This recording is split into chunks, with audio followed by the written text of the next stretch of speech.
the leader of the cartel who died in prison. The lives of high-ranking criminals can seem like something out of a movie. Full of emotion, luxuries, money and power.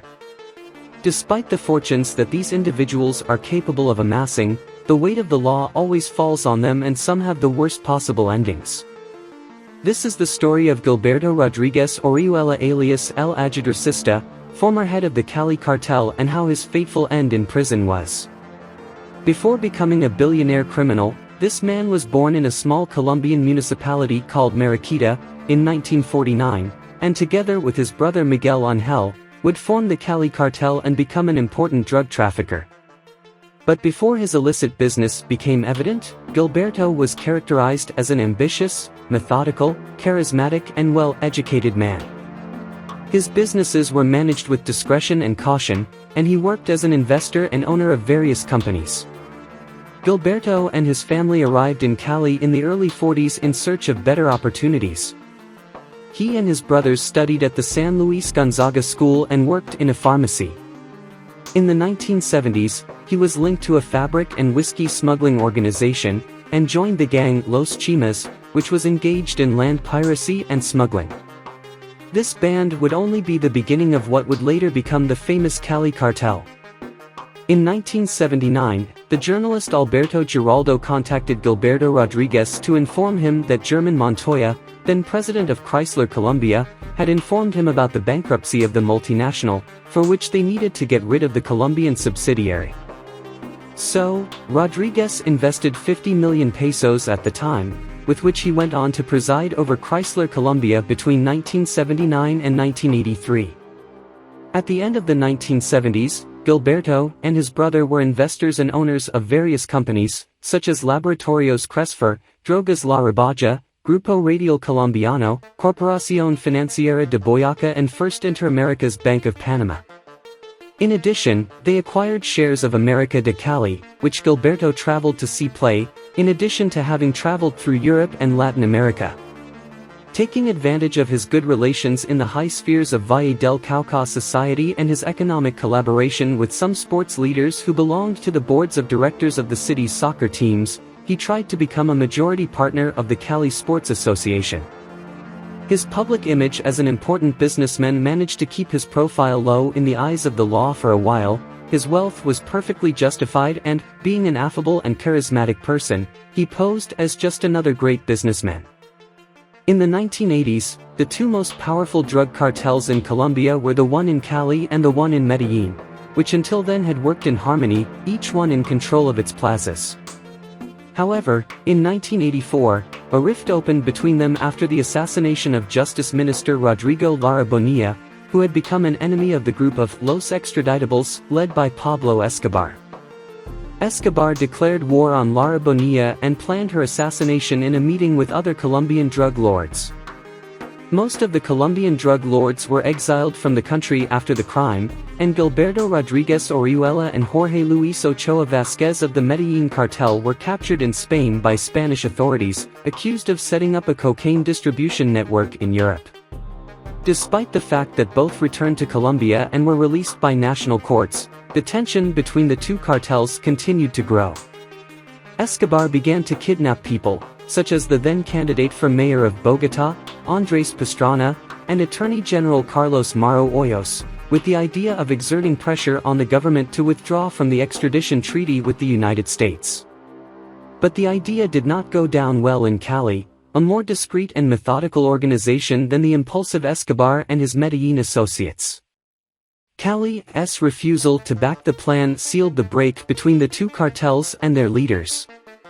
The final blow to finish digging the gap between Escobar and Rodriguez Orihuela was the attack on the Monaco building on January 13, 1988, when 700 kilos of dynamite blew up that Pablo Escobar property, where his family lived. Although there were no deaths and in Cali they flatly denied responsibility for the attack, the Medellin boss had no doubts that the order had been given by his former associates. From there it was open war between the cartels, with an Escobar on the offensive who ordered more than 50 bombs throughout Cali, destined for the properties and businesses of the Rodriguez Orihuela. Throughout 1988, from Medellin, Close to 40 attacks were ordered against branches of the drogas La Rabaja drugstore chain, and 10 more against the Grupo Radial Colombiano, 𝒂𝓄𝒾𝒹𝒄𝓈 legitimate companies. But Cali would not be left behind and mounted an espionage offensive against Escobar and his associates, something that the Medellin boss would also do, managing to infiltrate several of his men in the rival organization. Finally, after a long struggle, the Cali cartel was dismantled in the 1990s and Escobar was killed by the authorities. The capture of Rodriguez Orihuela was a key blow in the fight against drug trafficking in Colombia, and it was possible thanks to a secret informant who years later would be identified as Jorge Salcedo, head of security for the Cali cartel. Apartment 402 of the Colinas de Santa Rita building was the place where Rodriguez Orihuela was finally captured by an elite group of the Army and the DEA in 1995. Despite his fortune and power, Rodriguez Orihuela was found hiding in a hidden cove in the ground from one of the corridors of the apartment, bloodied and covered with a white towel, and had on jeans and a checked t-shirt. It was thanks to the information provided by Salcedo that the authorities were able to locate and arrest him. The capture of Rodriguez Orihuela was a great success for the Colombian authorities, since this capo was the leader of the Cali cartel, one of the most powerful and dangerous in the world at that time. In addition, at that time Rodriguez Orihuela was being investigated for his role in the 8,000 process scandal, in which it was discovered that drug money had entered the campaign of the president of Colombia at the time, Ernesto Samper Pizano.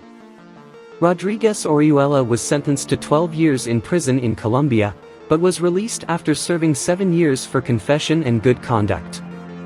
However, his freedom was short-lived, since in 2004 he was recaptured and extradited to the United States, where he was accused of having sent 150 kilos of cocaine to that country in 1990, a charge to which he had not confessed in his first conviction. Since then, Rodriguez Orihuela has been confined in a U.S. prison, serving a 30-year sentence. At 80 years old, sick and with possible cancer, he has requested a release for clemency and permission to move to Bogotá, where his wife and daughter live, and die in his native country. But his request was denied multiple times. On May 31, 2022, Gilberto, the former head of the Cali cartel, dies in prison. Although the exact cause of his death is still unknown, it is known that he suffered from multiple health problems, including a heart attack in 2004, colon cancer, hypertension, and psychiatric disorders.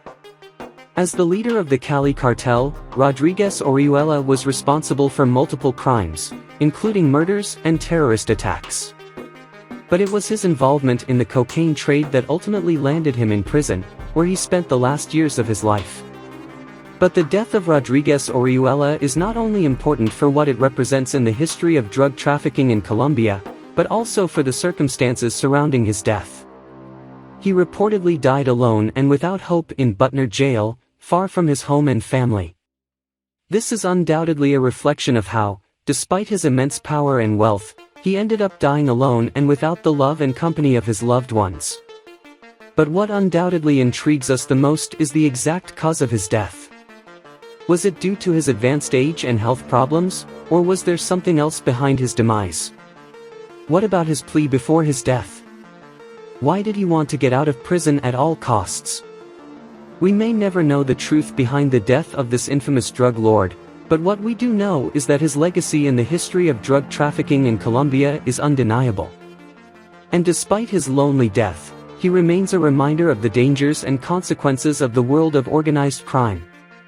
The war against drug trafficking in Colombia has been long and difficult, and the capture of Rodriguez Orihuela was a great step forward in the fight against this scourge. Although the Cali cartel was dismantled and many of its members captured, drug trafficking remains a serious problem in Colombia and around the world.